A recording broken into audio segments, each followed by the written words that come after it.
I'm gonna loosen us up a little bit. That was a great song earlier. We could have all done that. I'm disappointed. I needed more. I had like 2 people. All right, I'm Philip Parrish. I'm running for governor. I was born and raised right here in Minnesota, born in Blue Earth. I graduated high school in West Concord, Minnesota. I went to college in Mankato. I became a teacher. I taught music of all things, believe that or not. I joined the U.S. Navy Reserves as I was getting my principal's license. And my military career kind of took over life. I was deployed in 9/11. And I was served just under 10 years as an enlisted intelligence specialist, counterterrorism and foreign policy. I accepted a direct commission, served another 11 years as 12 years as a counterterrorism and foreign policy expert. I retired Lieutenant Commander, U.S. Navy. I'm one of the original whistleblowers for the daycare fraud here in Minnesota.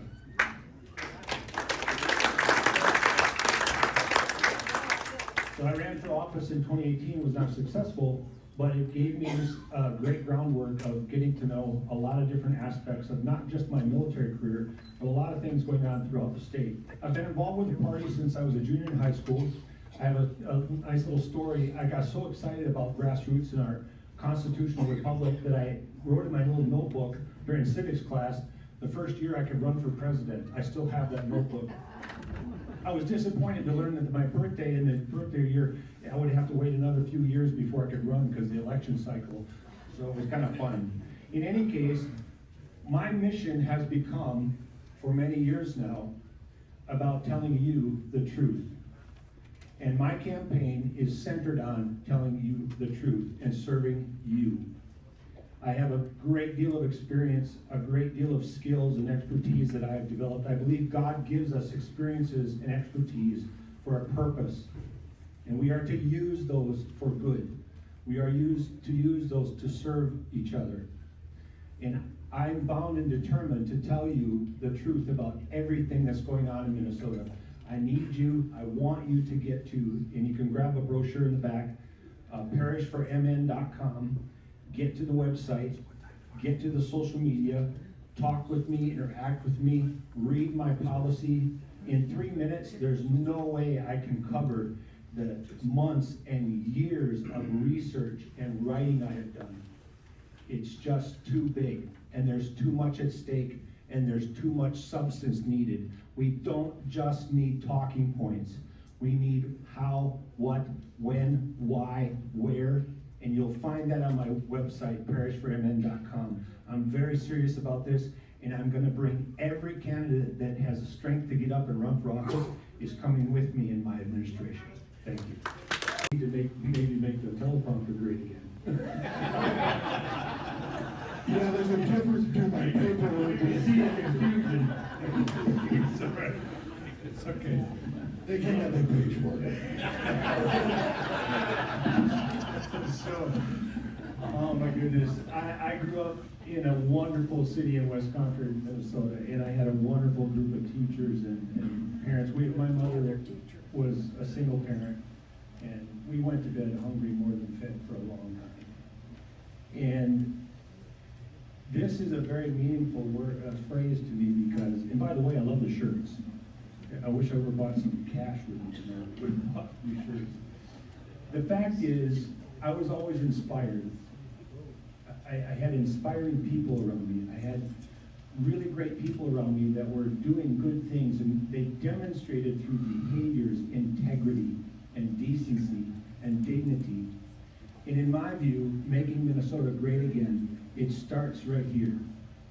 It starts with this heart, this integrity, this decency, this dignity, and working every day to accomplish tasks that, like a farm boy, I grew up baling hay, milking cows, cleaning barns. We didn't do it for glory. We didn't do it for, well, the money was okay sometimes baling hay. But we did it for the right reasons, and we did it because it was the right thing to do. Make Minnesota Great to me is a list of things. Again, go to the website and please read all the things that I've written about. But for me, it starts with us and being able to turn on the news or the radio and have someone please just tell people the truth and stop making up lunatic narratives every day? Wouldn't it be nice to just have a governor stand in front of you and say exactly what's going on without any spin, without any twisted narratives, and just tell people the truth? And I believe we can build a culture, that virtuous culture of servant leadership back to our state. We can make Minnesota great again. Thank you. I spent a great deal of my life as an investigator, and again, I am one of the whistleblowers for the daycare fraud. Some people are getting the message now. I'm one of the many that gave them the map to where the bodies are buried. So in that skills and expertise, and I had death threats in 2018 because people didn't want to hear about how bad it was. Fake company after fake company after fake company inflated children in daycares that didn't exist. Even the daycares that did exist had way more children than were really there. These kinds of things are hard to detect. So we can implement audits. I participated in the election rules. How many knew about the election rules hearing on October 10th? 2 people. That's sad for us. I'm not scolding you, okay? But as governor, I will assure you, you will know about hearings. I can assure you that Governor Tim Walz saying to us, oh, these bunch of guys, they all just want to be Trump wannabes. Well, here's a place where we should be Trump wannabes. You're fired. What is so hard about this? I'm the executive administrator for Divine Mercy Catholic Church and School. And one of the first things I was asked to do was to find $500,000 that was missing. I was asked to find what's going on with the budget. I know it's a smaller scale, but the same principles are at stake.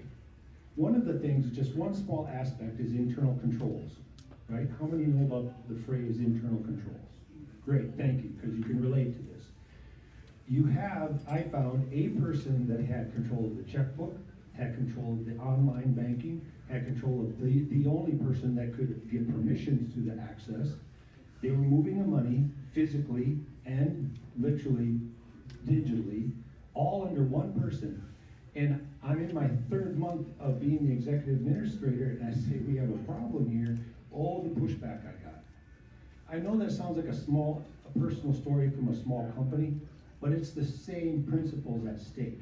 And we can bring back some controls and audits, and like the election rules hearing, the state in the hearing to Judge Lippman admitted that in their own documents, that they hadn't done the proper audits and proper controls over the course of 12 months, 6 months, 3 months, quarterly. They hadn't done them. Why isn't somebody being fired? And so with my administration and the good people that know me and have worked with me, we're going to make sure that those people are held accountable. Thank you. I want to highlight an article I wrote, a very detailed article, The Truth About Minnesota's Budget, Cutting Through the Lies and Restoring Trust in Our Fiscal Future. The reason why I mentioned that article, and I know I keep mentioning the website, sounds like a little bit of a cop-out, but it's not. The amount of time I spend researching and clearly articulating to people exactly what's going on is extremely important, and the depth and substance is important, because here's where we start with our fiscal responsibility.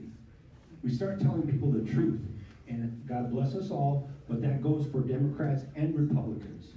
The narrative that you are being told about the budget is complete hogwash from top to bottom, bottom to top. It's a lie. Over and over and over again to spin a narrative to get some kind of pressure emotionally and psychologically with people to agree with something or disagree with something and to divide us. The bottom line is you have very good people at the state of Minnesota, some of them I know personally, who do very good work at telling people the truth about what's going on, and people don't listen. And it turns into all political spin for the news cycle. The bottom line is we need to start by telling people the truth about the budget. And we have basic numbers that you can turn to. We don't need Social Security on seniors. You don't need it. We can put money back in your pocket with regards to taxes on gas. And we can reduce the taxes without any fears. We can make sure people have Medicaid and food. We have billions of dollars of fraud that is definitely worth reallocating to where it belongs. And all of these things, please read the article, 30 seconds left. Get to that page, then go to the subsequent article it's attached to, and make sure you get into the substance of how, why, and where we